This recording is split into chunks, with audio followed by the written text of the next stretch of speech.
اس سے ملنے کی خوشی بعد میں دکھ دیتی ہے، جشن کے بعد کا سناٹا بہت کھلتا ہے۔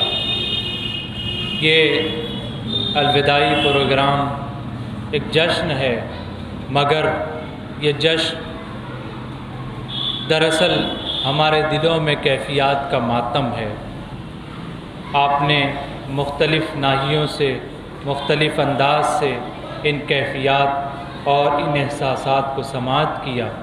اب اس کے بعد میں بصد احترام، بصد خلوص حضرت مولانا خورشید انور صاحب اعظمی رونق بزم سے گزارش کر رہا ہوں کہ وہ تشریف لائیں اور اپنے تاثرات اور اپنے جذبات کا اظہار فرمائیں کہ یہ فسانہ محبت بزبان دیگراں کیا، اسے تم اگر سناتے تو کچھ اور بات ہوتی۔ الحمدللہ نحمده ونستعینه ونستغفره ونؤمن به ونتوکل علیہ ونعوذ باللہ من شرور انفسنا ومن سیئات اعمالنا، من یهده اللہ فلا مضل له ومن یضلل فلا هادی له، نشهد ان لا الہ الا اللہ ونشهد ان محمدا عبده ورسوله، اما بعد۔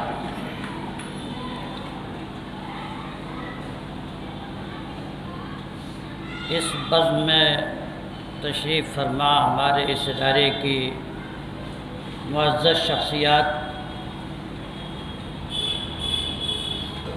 ناظم اعلیٰ جناب مولانا اخلاق احمد صاحب، سابق ناظم جناب حاجی اخلاق احمد صاحب، جناب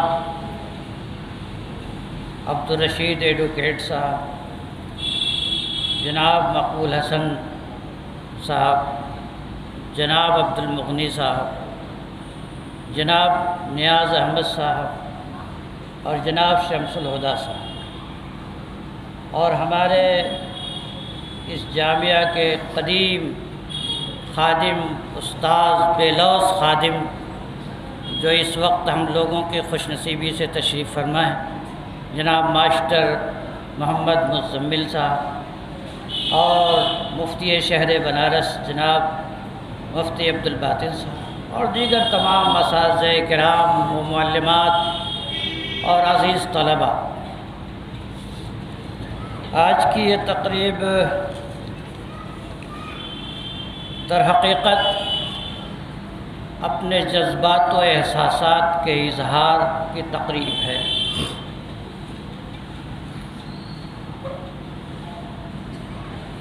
جو اس ناچیز کے، اس ادارے کے تعلق سے جو ایک طویل عرصہ گزرا، اللہ تبارک و تعالیٰ نے اپنے فضل و کرم سے گزارا، اور جب جذبات کا غلبہ ہوتا ہے تو بہت سارے احساسات الفاظ کا صحیح طریقے سے جامہ بھی نہیں پہن پاتا۔ انسان قلبی احساسات سے مغلوب ہو جاتا ہے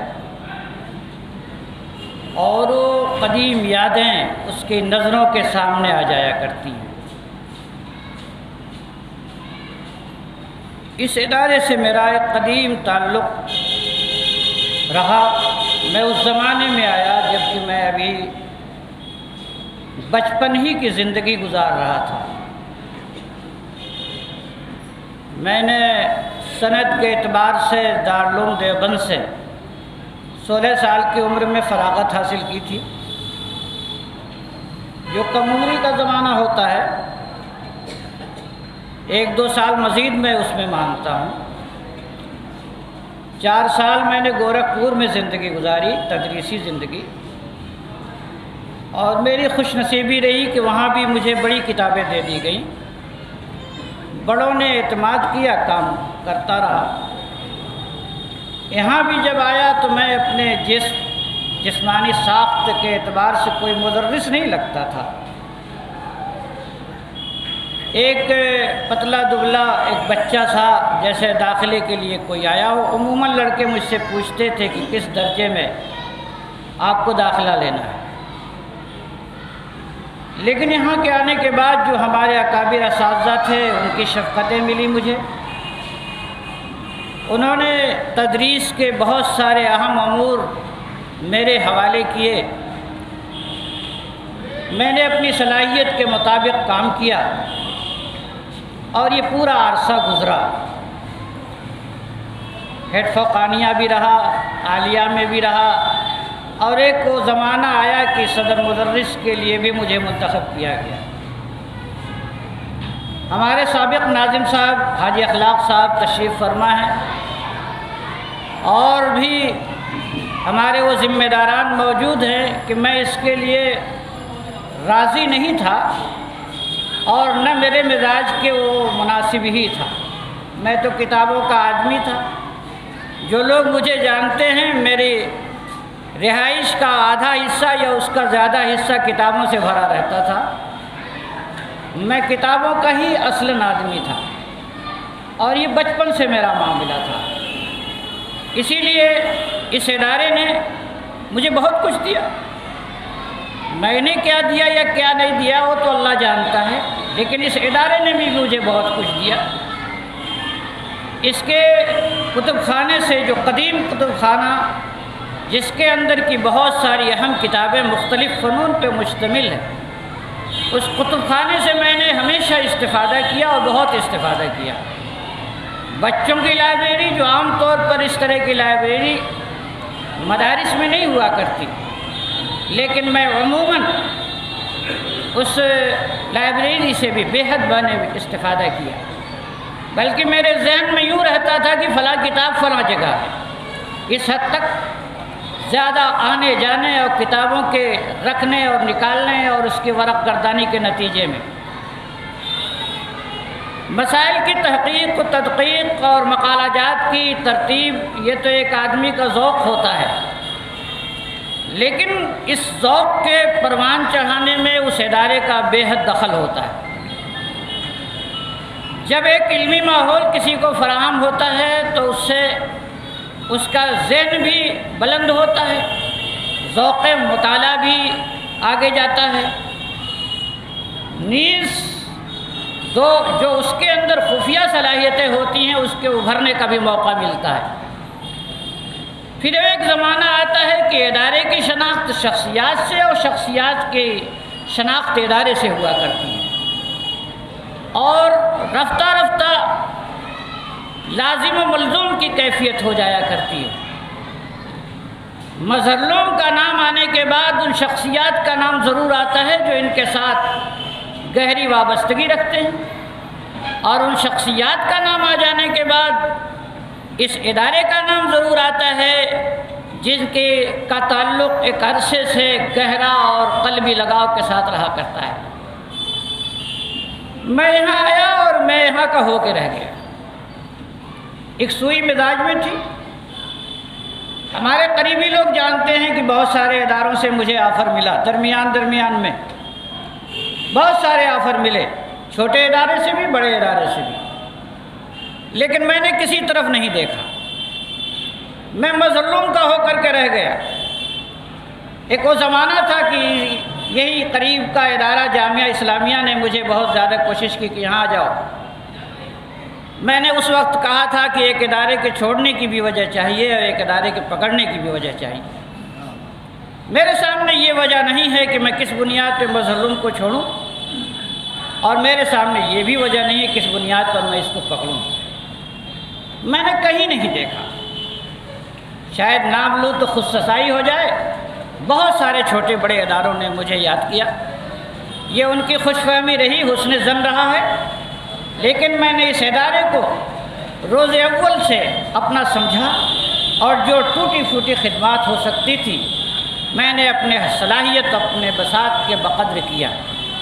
صدارت کا دور آیا، انتظامی امور ایسے ہوتے ہیں کہ بہت سی جگہ پر ممکن ہے کہ فیصلے میں غلطی ہوئی ہو، لیکن دانستہ کبھی ایسا قدم اٹھانے کی جرات و جسارت نہیں کی جس سے کہ ادارے کو کسی بھی طریقے کا ٹھیس پہنچے، یا اس کے موقف، اس کے مزاج، یا اس کی جو شناخت رہی ہے اس کو ٹھیس پہنچے۔ ہم نے ہمیشہ اپنے بڑوں کا لحاظ کر کے، تال میل بنا کر کے کرنے کی کوشش کی، اساتذہ کا بھی لحاظ کیا، طلباء کا بھی لحاظ کیا، معلمات کا بھی لحاظ کیا، اور صحیح بات تو یہ ہے کہ ہم نے اس ادارے کا لحاظ کیا۔ میں اس ادارے کا تھا اور اس ادارے کے لیے میں نے ہمیشہ سوچا، حالات آئے گئے، میرے مزاج اور ذہن کے خلاف بھی بہت ساری باتیں آئیں، لیکن میں نے اس کی پرواہ نہیں کی۔ میں نے اس قدم کو اٹھایا جس کو میں نے اس ادارے کے مفاد میں مفید سمجھا، اور شاید اللہ تبارک و تعالیٰ اسے قبول کرے۔ ممکن ہے کہ میرے کسی بات سے، میرے کسی اقدام سے، میرے کسی عمل سے کسی کو تکلیف پہنچی ہو سکتا ہے، اس لیے کہ میں انسان ہوں، اور بشری تقاضے کے تحت غلطیوں کا صدور خارج از امکان نہیں ہے۔ ایسے میں غلطیوں کا صدور ہو سکتا ہے، وہ بھی اتنا لمبا عرصہ۔ اس طویل عرصے میں ایک مدرس کا تعلق تو طالب علم سے ہوتا ہے، جو آپ اپنے مطالعہ گاہ میں بیٹھ کر کے کتابوں کو مطالعہ کرتا ہے، درسگاہ میں آ کر کے طلباء کو مطمئن کر دیتا ہے، لیکن ایک صدر مدرس کی ذمہ داری اس سے بھی بڑھ جاتی ہے۔ اور ایسے میں ممکن ہے کہ بشری تقاضے کے تحت کہیں مجھ سے خامیاں بھی رہی ہوں، غلطیاں بھی رہی ہوں، کسی کے احساس اور جذبات کو ٹھیس بھی لگی ہو، کسی نے کچھ بھی سمجھا ہو، تنقیدیں بھی ہوئی ہوں گی، اور تنقید تو ہونی بھی چاہیے۔ تنقید سے فن اور نکھر جاتا ہے، کچھ دل ہے جو تنقید سے ڈر جاتا ہے، لیکن تنقید برائے اصلاح ہونی چاہیے۔ کسی ادارے یا کسی تنظیم، کسی بھی جماعت کی ترقی کا راز یہ ہے کہ اس پر احتساب کی نظر رکھی جائے، اور خود احتسابی بھی ایک اہم عمل ہے۔ لہٰذا ایسی صورت میں جب کہ آپ حضرات نے اپنے خلوص و محبت کے سائے میں مجھے رکھا، ذمہ داران نے اپنی شفقتیں ہمیشہ مجھے دیں، ممبران و انتظامیہ نے اپنی محبتوں کا سایہ ہمارے سروں پہ رکھا، اساتذہ کی ہمیشہ مجھے معاونت حاصل رہی۔ لولا الرفیق لما ما حانت طریق، کہا جاتا ہے، عربی کا مقولہ ہے کہ اگر رفقا نہ ہو، ساتھی نہ ہو، ہم مزاج نہ ہو، کام کرنے والے لوگ نہ ہوں، تو پھر یہ راستہ آسان بھی نہیں ہوا کرتا۔ تو یہ راستے طے ہوتے ہیں تنہا نہیں، بلکہ بہت سارے رفقائے سفر کی معاونت سے۔ لہٰذا میں آپ حضرات کا شکر گزار ہوں جو آپ نے یہ ہدیہ تبریک پیش کی ہے۔ یہ سب تو ظاہری چیزیں ہیں، مجھے اپنے دلوں میں بسا لیجئے، دعاؤں میں یاد رکھیے، خاتمہ بالخیر کی دعا فرمائیں۔ یہ تو زندگی چند روزہ ہے، گزر جاتی ہے، جیسے تیسے سب کی زندگی گزرتی ہے۔ اللہ تبارک و تعالی خاتمہ بالخیر فرمائے، اور جو کچھ بچی کچی زندگی باقی ہے اس میں بھی علم و عمل کی توفیق عطا فرما دے، تصنیف کی، تحقیق کی، اور دوسرے اور علمی کاموں کی۔ اللہ تبارک و تعالی نے جو صلاحیتیں ودیت رکھی ہیں، اللہ تبارک و تعالی اس سے کام بھی لے لے۔ اور یہ ادارہ تو میرا اپنا ہے، ظاہر ہے کہ میرے دل سے کہاں نکل سکتا ہے، اتنی طویل رفاقت کہیں بھولی بھلائی نہیں جا سکتی، یہ تعلق تو باقی رہے گا۔ یہ تو ایک رسمی چیزیں ہیں۔ آپ حضرات کے خلوص محبت کا بہت بہت شکریہ، بہت بہت شکریہ۔ اساتذہ کرام نے میرا تعاون کیا، ان کا بہت شکریہ۔ معلمات نے تعاون کیا، ان کا میرے بہت شکریہ۔ سبھی حضرات کا میں بہت شکر گزار ہوں کہ آپ حضرات نے میرا ہر موڑ پہ، ہر قدم پہ میرا ساتھ دیا۔ ہاں، البتہ جو غلطیاں اور خامیاں ہوئی ہوں، کسی بھی موڑ پہ آپ نے محسوس کی ہو، اسے درگزر فرما دیں گے، اسے معاف فرما دیں گے، اور بشری تقاضے کے تحت یہ سمجھ کر کے اگر کہیں بھی احساس ہو، کبھی کبھی تو بدزنی کی بنیاد پر بھی غلطیاں ہوتی ہیں، کبھی کبھی تو ایسا ہوتا ہے، ہم کو بھی ہو سکتا ہے، آپ کو بھی ہو سکتا ہے، کسی بھی انسان کو ہو سکتا ہے، صرف بدزنی کی بنیاد پر۔ تو اور میرا منصب بھی کچھ ایسا تھا کہ بدزن ہونا آسان تھا، لہذا بدزنی ہونے کی بنیاد پر مجھ سے شکایت ہو سکتی ہے، اور ہوئی رہی ہوگی اور ہوئی تھی، میں سمجھتا ہوں، لیکن یہ سب چیزیں بشری تقاضے کے تحت ہیں۔ لیکن اللہ جانتا ہے، دانستہ کبھی میں نے کوئی ایسا عمل نہیں کیا جس سے کسی کے دل کو ٹھیس پہنچے۔ دل آزاری میرا مشرب ہی نہیں رہا ہے، دل شکنی میرا مسلک ہی نہیں رہا ہے، کسی دل کو ٹھیس پہنچانا میرے ذہن و مزاج کی بات ہی نہیں رہی ہے۔ میں نے تو کبھی انتقام کے جذبے سے کوئی کام ہی نہیں کیا۔ میں نے کوئی بھی قدم اٹھایا ہے تو میں نے تو سوچا کہ اپنے دشمن کو بھی وہی حق ملنا چاہیے جو اس کا حق ہے۔ تو حق و انصاف تو میرا مزاج تھا، اور میرے خمیر میں داخل تھا۔ اللہ تبارک و تعالیٰ نے اپنے طور پر جہاں تک بھی مجھ سے کام لیا، میں نے اپنے طور پہ ادا کیا۔